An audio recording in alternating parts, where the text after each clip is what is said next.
Pemerintah Kabupaten Tanjung Jabung Timur melakukan 3 kali tanam padi dalam setahun.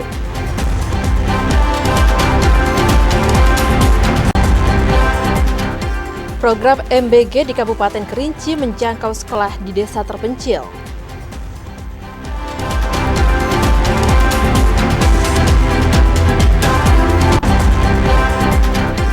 Antisipasi antrian panjang di SPBU, pemerintah Kota Jambi batasi truk masuk kota.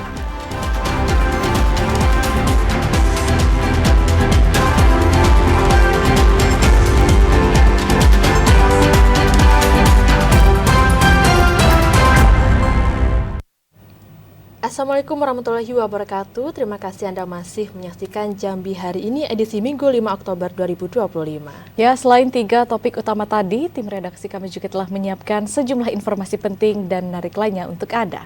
Bersama saya Septinita dan saya Karen Liana, inilah Jambi hari ini selengkapnya.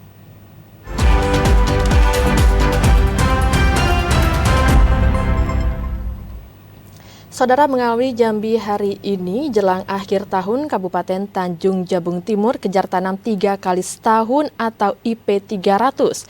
Panen nantinya akan dilakukan pada akhir tahun mendatang. Pemerintah Kabupaten Tanjung Jabung Timur tengah melakukan proses penanaman IP 300 atau 3 kali tanam padi dalam setahun yang diperkirakan akan menghasilkan panen melimpah pada akhir tahun mendatang. Inisiatif ini bertujuan meningkatkan produktivitas dan efisiensi pertanian guna mengejar swasembada pangan. Kepala Dinas Pertanian dan Hortikultura Kabupaten Tanjung Jabung Timur Sunarno mengatakan, pihaknya baru-baru ini telah berkoordinasi dengan Bulog Pusat mengenai serapan gabah. Hasil pertemuan tersebut berbuah positif dan Sunarno berharap Kabupaten Tanjung Jabung Timur dapat kembali mendapatkan kuota serapan 1 juta ton oleh Bulog. Di musim panen kedua kemarin, Perum Bulog Kantor Cabang Kuala Tungkal telah menyerap gabah petani sebanyak 35 ton. Penyerapan gabah oleh Bulog sangat dinanti oleh petani karena dapat meningkatkan taraf kehidupan mereka. Sunarno mengungkapkan bahwa pihaknya optimis target serapan gabah dapat tercapai, sehingga dapat memberikan manfaat besar bagi petani di Kabupaten Tanjung Jabung Timur. Itu kemarin Ibu Bupati beserta rombongan dan Dinas Ketahanan Pangan menghadap Pak Dirut Bulog dan alhamdulillah diterima oleh Pak Direktur Sumber Daya Manusia dan beliau alhamdulillah bisa menambah kuota kurang lebih 1 juta ton. Nah, dari kebijakan 1 juta ton tersebut kita mudah-mudahan mendapat kuota untuk diserap oleh Bulog dan itu sudah ditindaklanjuti. Dengan berbagai upaya, diharapkan produksi padi di Tanjung Jabung Timur dapat terus meningkat dan memberikan kontribusi pada ketahanan pangan nasional. Dukungan cuaca yang masih kondusif dan tersedianya sarana produksi pertanian, pihak Dinas Pertanian dan Hortikultura tempat optimis target tanam dan produksi bisa tercapai. Liva Patria, TVRI Jambi melaporkan. BPBD Kabupaten Muaro Jambi petakan 72 desa di sejumlah kecamatan rawan bencana banjir akibat luapan air Sungai Batanghari. Informasi selengkapnya akan disampaikan oleh reporter TVRI Jambi Ahmad Solihin. Amsol, silahkan dengan laporan Anda. Baik, terima kasih Saudara. Kabupaten Muaro Jambi saat ini sudah masuk pada musim peralihan dari musim kemarau ke musim penghujan. Sebagai daerah yang banyak berada di sekitar aliran Sungai Batanghari, terdapat sejumlah desa yang dinyatakan rawan bencana banjir pada musim penghujan ini. Badan Penanggulangan Bencana Daerah BPBD Kabupaten Muaro Jambi pun sudah melakukan mitigasi bencana dengan memetakan sejumlah daerah yang rawan bencana banjir akibat luapan air Sungai Batanghari. Berdasarkan pemetaan yang telah dilakukan, terdapat 72 desa yang tersebar di sejumlah kecamatan yang dinyatakan rawan. Dari 72 desa tersebut, diantaranya Saudara, 10 desa berada di Kecamatan Taman Rajo, Sekernan, dan Marosebo. Selanjutnya ada 12 desa yang berada di Kecamatan Jambi Luar Kota, 13 desa yang ada di Kecamatan Kumpeh Ulu, dan terakhir 17 desa yang berada di Kecamatan Kumpeh Ilir. Mitigasi bencana ini memang penting untuk dilakukan agar dapat mengurangi dampak buruk akibat bencana alam. Pemerintah kecamatan dan desa pun sudah disurati agar dapat mengingatkan warganya untuk dapat waspada terhadap bencana banjir pada musim hujan yang akan berlangsung. Sementara itu, saudara, pemerintah Kabupaten Muaro Jambi saat ini juga telah menyiapkan sarana dan prasarana untuk penanggulangan bencana banjir. Untuk sejumlah sarpras yang telah disiapkan ini diantaranya adalah 2 unit perahu dengan mesin pendorong. Selanjutnya juga ada jaket pelampung, kendaraan operasional petugas, kendaraan dapur umum, dan juga telah menyiapkan tenda pengungsian, di mana sarana dan prasarana ini sudah disiapkan di kantor BPBD Kabupaten Muaro Jambi. Saat ini belum ada laporan daerah yang tergenang banjir di Kabupaten Muaro Jambi, namun masyarakat selalu diimbau waspada terhadap bencana banjir, terutama masyarakat yang berada di sekitar aliran Sungai Batanghari pada saat musim penghujan nantinya. Dan pada bulan Oktober ini diprediksi musim hujan sudah mulai masuk, dan BMKG Provinsi Jambi pun menyatakan puncak musim penghujan ini akan berlangsung pada bulan November dan Desember tahun 2025. Sementara demikian dapat kami laporkan, kita kembali ke studio. Terima kasih Amsol atas laporan Anda dan selamat bertugas kembali. Ke informasi selanjutnya, saudara, program makan bergizi gratis di Kabupaten Kerinci kini meluas hingga menjangkau sekolah di desa terpencil. Langkah ini menjadi upaya pemerintah untuk meningkatkan gizi dan kesehatan anak sekolah di seluruh penjuru Indonesia. Program makan bergizi gratis di Kabupaten Kerinci terus mengalami perluasan. Saat ini, program tersebut mulai menyentuh sekolah di desa terpencil Kecamatan Gunung Tujuh, Kabupaten Kerinci, seperti di Desa Pauh Tinggi dan Pesisir Bukit. Langkah ini menjadi upaya pemerintah untuk meningkatkan gizi dan kesehatan anak sekolah di seluruh penjuru Indonesia. Dengan makanan bergizi, diharapkan para peserta didik dapat belajar lebih fokus dan bersemangat. Program ini juga dinilai mampu mengurangi angka stunting serta membantu perekonomian keluarga di wilayah pedalaman. Operasi dari tanggal 23 September, yang mana pas awal operasi kami mencakupi sekitar 1.300 porsi. Dan setelah 3 hari berlanjut kami menambah ke 2.100 porsi, dan insya Allah selanjutnya kami akan menambah ke 2.500 porsi dan mencakup seluruh sekolah yang ada di Kecamatan Gunung Tujuh. Hingga saat ini, penyaluran makanan bergizi gratis di Kecamatan Gunung Tujuh berjalan aman dan lancar. Program ini diharapkan terus berkembang ke seluruh desa di wilayah Pegunungan Kerinci. Ilwan, TVRI Jambi melaporkan. Informasi lainnya, saudara, di saat harga daging ayam dan cabai mulai turun, harga telur ayam justru melambung tinggi. Kenaikan harga yang signifikan ini diduga akibat naiknya harga pakan ayam dan biaya transportasi. Harga telur ayam belakangan ini semakin melambung tinggi. Seperti di pasar tradisional Sengeti, Kabupaten Muaro Jambi, harga telur ayam kini dibanderol Rp49.000 per satu piring dengan isi 30 butir telur. Harga ini naik Rp9.000 dari harga sebelumnya, yakni Rp40.000 per satu piringnya. Salah seorang pedagang, Harpika, mengatakan kenaikan harga telur sudah terjadi sejak 1 bulan yang lalu. Tingginya harga pakan ternak diduga kuat menjadi penyebab naiknya harga telur ayam. Pedagang memprediksi harga telur akan bertahan bahkan kembali naik seiring mendekati perayaan Natal dan juga Tahun Baru. Macam-macam Bang, ada 3 gen kadang yang masuk kan. Dari daerah mana Bu? Dari Jambi. Dari Jambi semua ya? Kalau untuk sisi jual belinya gimana Bu, telur ini? Namanya itu barang kebutuhan, mau nggak mau dibeli. Kala harga cabai dan daging ayam mulai turun, kini masyarakat dibuat bingung dengan harga telur yang melonjak signifikan. Kenaikan harga telur ini dikeluhkan tidak hanya oleh para pedagang namun juga para pembeli. Apa-apa itu mahal semua gitu. Aku jualnya bagaimana ini? Belinya udah mahal gitu. Itu di sana itu maunya itu mintanya yang murah gitu. Salah seorang warga Wiju mengatakan dengan pendapatan per hari hanya Rp80.000 hingga Rp100.000 dari hasil buruh perkebunan. Kenaikan harga sembako juga membuat pusing kepala rumah tangga. Kenaikan harga kebutuhan pangan tentu membebani mereka di tengah banyaknya kebutuhan lain yang harus dipenuhi, salah satunya pendidikan anak. Yang lain sudah habis berarti? Ya habis. Kita cek lagi yang lain. Ya nggak cukup, bang. Cuman anak kan masih satu. Itu yang masih kurang lah. Harapan kita turun ya? Iya, harapan turun itu. Sementara itu, meski sebagian besar petani sudah mulai panen, namun harga beras premium juga terpantau masih tinggi, yakni Rp16.000 per kilogram, dan harga gula pasir Rp17.000 per kilogramnya. Azam Afnan, TVRI Jambi melaporkan. Usai jeda kami akan kembali dengan sejumlah informasi lainnya. Di antaranya, pemerintah Kabupaten Merangin akan bentuk Satgas Penanganan Peti.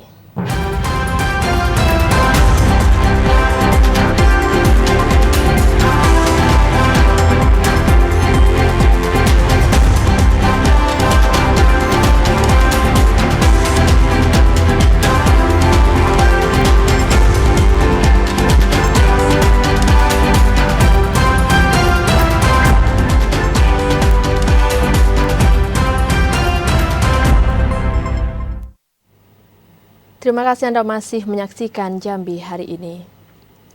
Saudara, pemerintah Kota Jambi kembali akan menerapkan peraturan pembatasan mobil truk masuk ke dalam kota. Langkah ini diambil menyusul antrian panjang kendaraan besar di sejumlah SPBU. Beginilah suasana antrian panjang di SPBU dalam wilayah Kota Jambi. Antrian panjang terjadi hingga memakan badan jalan yang mengganggu kenyamanan masyarakat berlalu lintas. Terkait hal ini, Wali Kota Jambi Maulana akan memanggil pihak Pertamina, TNI Polri, serta unsur terkait lainnya untuk membahas pengetatan aturan kendaraan truk yang melintas di wilayah perkotaan.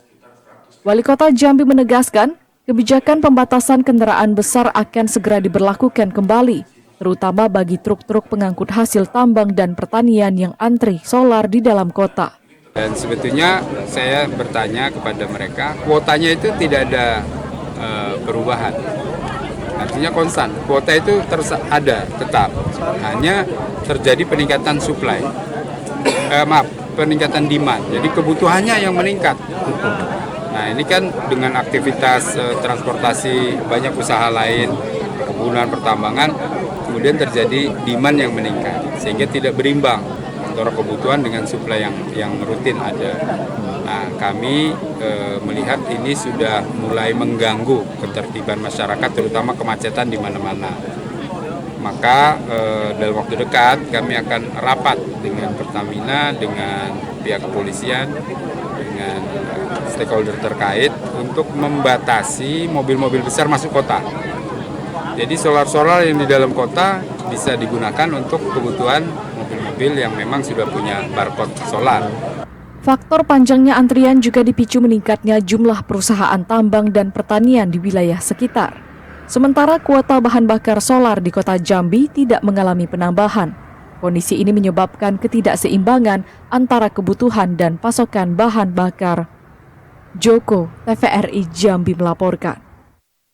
Pemerintah Kabupaten Merangin berencana membentuk Satgas untuk mengatasi penambangan emas ilegal.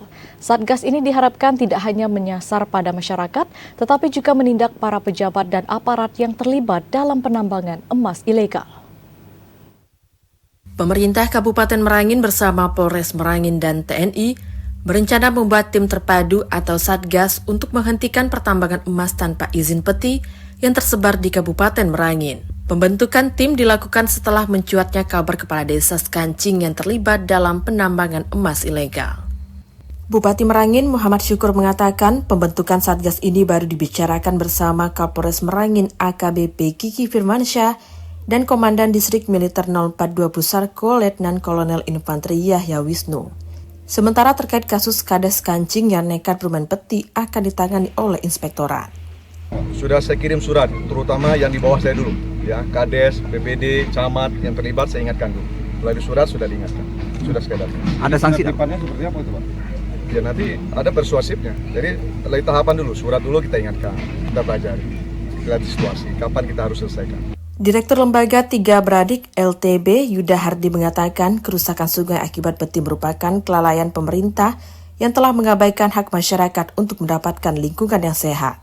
Jika pemerintah benar-benar ingin mengatasi persoalan ini dengan membentuk Satgas, tim ini diharapkan tidak hanya menyasar pada masyarakat di tingkat tapak, tetapi juga menindak pejabat dan aparat yang terlibat dalam peti.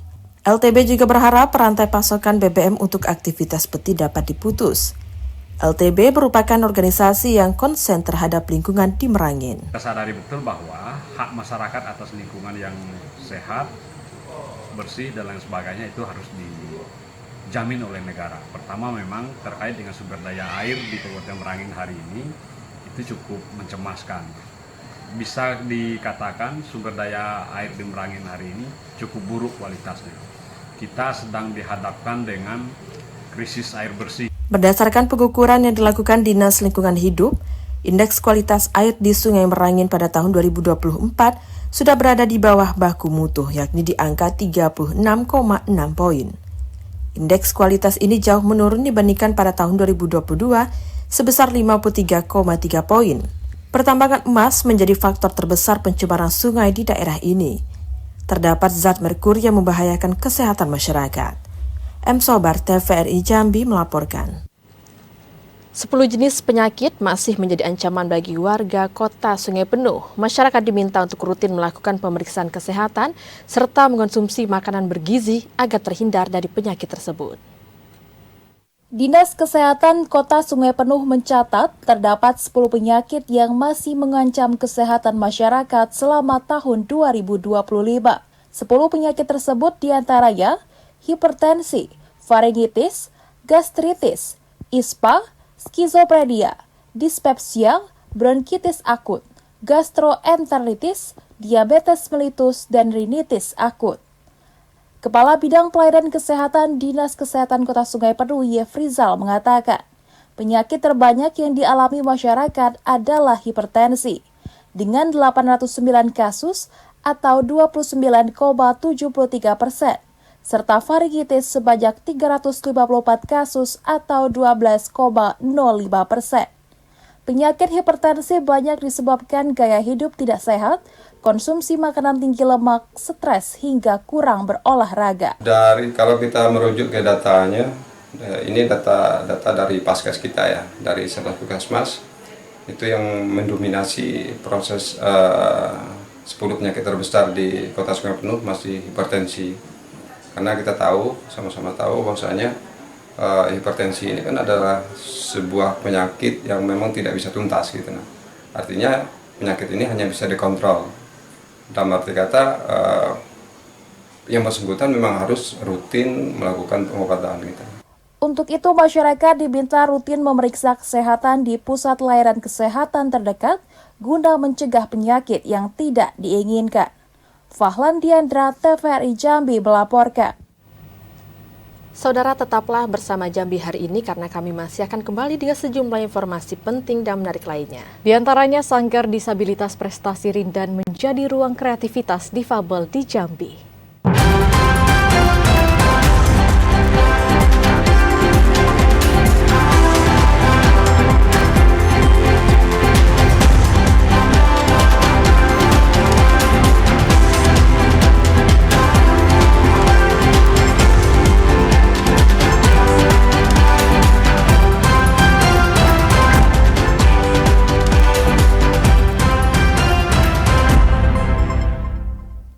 Terima kasih saudara, Anda masih bersama kami di Jambi hari ini.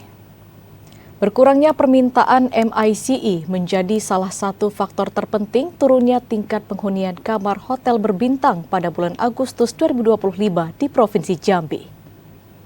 Berdasarkan rilis berita resmi statistik, tingkat penghunian kamar hotel atau TPK pada Agustus 2025 turun signifikan dibandingkan dengan bulan Agustus tahun lalu, yaitu sebesar 51,77% dengan total pengunjung sebanyak 51.501 orang. Sekretaris Perhimpunan Hotel dan Restoran Indonesia Provinsi Jambi, Ade Jerma Winsya mengatakan, turunnya okupansi hotel tidak dipengaruhi naik turunnya tingkat kunjungan wisatawan. Salah satu penyebab turunnya okupansi adalah berkurangnya permintaan MICE yang berimbas pada turunnya profit secara signifikan. Selain itu, PHRI menyoroti praktik kos harian dan guest house ilegal yang membuat tingkat okupansi di hotel berbintang 3, 4, dan juga 5 berkurang drastis. Faktor-faktor lainnya bahwa kegiatan-kegiatan yang melakukan dari pemerintahan semuanya melakukan efisiensi, sehingga faktor domino ini yang menyebabkan terjadinya penurunan okupansi. Terutama MICE, meeting dan sebagainya itu bisa sampai 70%. Karena hampir rata-rata di hotel itu tidak hanya 10% MICE. Nah, itu sih terjadi penurunan. Ade juga mengatakan saat ini hotel bertahan dengan mengandalkan sektor swasta, serta memberikan banyak promo dan melakukan efisiensi karyawan. PHRI berharap agar industri perhotelan dan MICE di Provinsi Jambi tetap bertahan. Silva Farhan, TVRI Jambi, melaporkan. Sanggar Disabilitas Prestasi Rindani di Kota Jambi hadir sebagai ruang kreativitas bagi kaum difabel melalui pelatihan gratis seperti membatik, penrajut kain hingga fashion show. Ini membuktikan bahwa penyandang disabilitas juga mampu berkarya dan mandiri.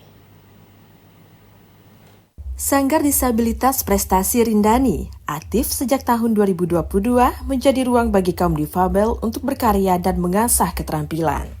Berlokasi di Kompleks Setia Negara, Jalan Sumantri, Bojonegoro, Kelurahan Payolebar, Kecamatan Jelutung, Kota Jambi, sanggar ini hadir sebagai bukti bahwa peluang untuk berkarya di era sekarang terbuka luas bagi siapa saja, termasuk bagi kalangan disabilitas. Di tempat ini, para difabel dilatih untuk membangun kemandirian melalui berbagai bidang kesenian, seperti membatik, merajut kain, mengikuti fashion show, hingga bidang seni lainnya. Semua kegiatan difasilitasi oleh Ida Marianti, seorang pensiunan ASN Dinas Perindustrian Provinsi Jambi yang masih bersemangat untuk mengabdi pasca pensiunnya. Ida Marianti menjelaskan seluruh pelatihan yang diselenggarakan di sanggar ini gratis tanpa dipungut biaya sedikit pun. Hal ini dilakukan demi memberikan kesempatan setara kepada rekan-rekan difabel untuk mengembangkan bakat dan keterampilan mereka. Kelompok kami namakan Disabilitas Prestasi Rindani karena anak-anak yang bergabung pada umumnya sudah mempunyai prestasi di sekolah masing-masing. Jadi mereka bergabung kepada saya ini dan saya memberikan beberapa keterampilan. Antara lain adalah keterampilan membatik yang mereka gunakan nantinya adalah dalam kegiatan lomba-lomba membatik di sekolah-sekolah mereka masing-masing. Dan juga kita membuka pelatihan gratis bagi teman-teman disabilitas yang di luar sekolah. Salah seorang pengrajin di sanggar ini adalah Rosa yang saat ini aktif bekerja di bidang batik. Kehadirannya menjadi contoh nyata bahwa difabel juga mampu berdaya dan mandiri serta berkarya. Awal mulanya saya kenal Bu Ida tahun 2020. Bu Ida punya program untuk mengajar disabilitas bidang batik tulis. Bu Ida bekerjasama sama organisasi wanita Himpunan Wanita Disabilitas Indonesia atau HWDI yang sekretariatnya di Buluran. Ketuanya Ibu Dewi. Jadi Ibu Ida punya program pribadi itu bekerja sama dengan HWDI itu. Kami 10 orang anggota HWDI mengikuti pelatihan batik tulis yang 1 minggu sekali yang diadakan Ibu Ida selama 3 bulan. Sanggar Disabilitas Prestasi Rindani berani membuktikan bahwa penyandang disabilitas berhak untuk berkarya dan memiliki kesempatan yang sama untuk belajar serta menjawab tantangan perkembangan zaman. Alza Aryo, TVRI Jambi melaporkan. Sebagai salah satu destinasi wisata andalan Kota Jambi, Taman Rimba selalu ramai dikunjungi setiap akhir pekan atau hari libur lainnya. Selain rekreasi, pengunjung juga bisa mendapatkan edukasi tentang satwa. Kebun Binatang Taman Rimba Jambi adalah salah satu destinasi wisata pilihan di Kota Jambi. Selain tempat rekreasi, juga sebagai wahana edukasi tentang satwa-satwa langka. Selain bisa melihat aneka satwa di kebun binatang, pengunjung juga dimanjakan dengan fasilitas lain, seperti taman bermain anak, panggung pertunjukan, hingga ruang piknik yang nyaman. Harga tiket masuk yang murah membuat Taman Rimba menjadi salah satu destinasi wisata pilihan di akhir pekan atau hari libur lainnya. Kami dari pengelola Taman Rimba Jambi di sini menyampaikan untuk tingkat pengunjung di tahun ini itu jauh lebih merosot dari tahun-tahun kemarin. Ya mungkin berpengaruh di pasca meninggalnya ikon kita yaitu harimau Sumatera si Uni. Untuk di tahun ini sampai detik ini kami di pengelola Taman Rimba Zoo hanya bisa satu minggu tuh lebih kurang 2.000 pengunjung, satu bulan 8.000 pengunjung, 50% jauh berbeda dari tahun-tahun yang lalu. Selain berfungsi sebagai tempat rekreasi keluarga, Taman Rimba juga menjadi peluang ekonomi bagi masyarakat sekitar. Di sepanjang area, mudah dijumpai pedagang makanan dan aneka jajanan yang tidak hanya memanjakan pengunjung, tetapi juga memberikan kesempatan bagi warga lokal untuk menambah penghasilan. Kehadiran para pedagang inilah yang membuat suasana taman semakin hidup hangat dan terasa akrab dengan nuansa khas Jambi. Saya sebenarnya cukup rutin berkunjung ke sini, tapi beberapa kali itu memang melihat kandangnya kadang kosong atau seperti apa gitu kan. Juga beberapa hewan itu masih tidur ataupun berada di dalam kandang gitu kan. Mungkin ke depan bisa lebih banyak lagi hewan, dan seperti yang disampaikan tadi ada hewan baru itu bagus. Mudah-mudahan juga nanti lebih banyak hewan-hewan lagi, dan kemudian nanti itu bisa menjadi cara untuk pengunjung bisa datang lebih ramai lagi. Fasilitas yang lengkap, suasana rindang, serta koleksi satwa yang variatif membuat Taman Rimba tetap diminati warga Jambi. Tidak hanya untuk rekreasi, taman ini juga hadir sebagai ruang edukasi dan interaksi sosial masyarakat. Ray, Aryo, TVRI Jambi melaporkan. Pasar Paduka di kawasan Candi Moro Jambi menjadi tempat berburu kuliner tradisional. Informasi selengkapnya akan kami hadirkan usai jeda, tetaplah bersama Jambi hari ini.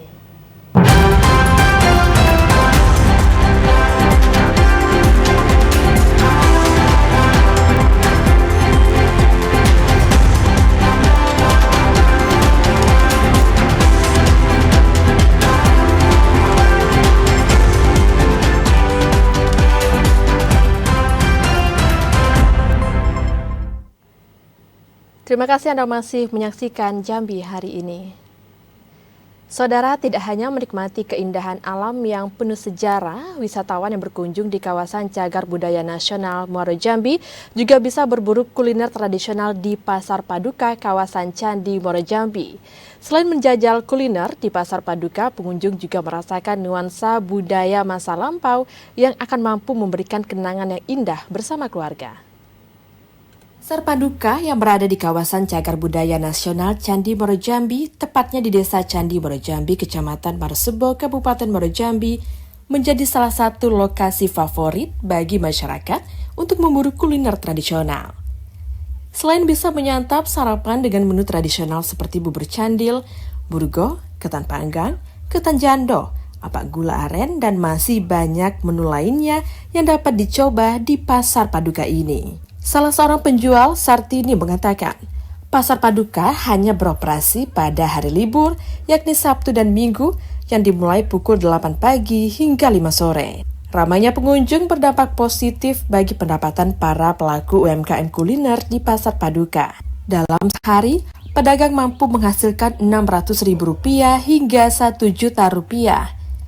Tidak hanya lengkap, harga makanan juga relatif murah, yakni Rp10.000 hingga Rp15.000 per satu porsi. Kami bisa memperkenalkan masakan khas Jambi, khas Muaro Jambi.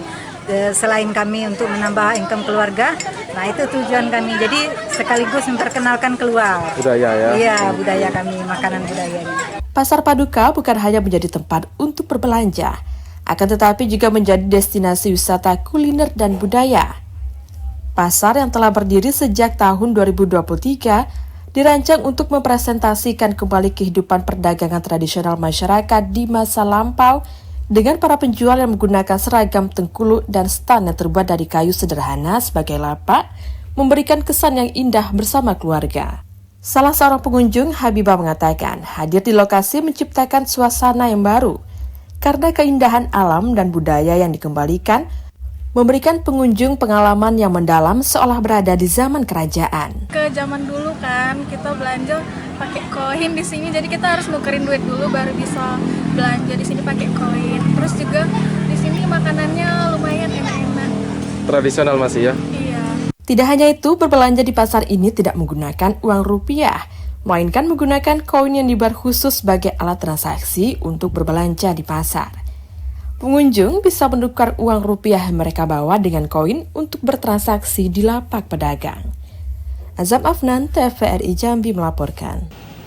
Demikian Jambi hari ini. Terima kasih atas perhatian dan kebersamaan Anda. Saya Karani Utari. Dan saya Septinita bersama kerabat kerja yang bertugas undur diri. Wassalamualaikum warahmatullahi wabarakatuh dan sampai jumpa.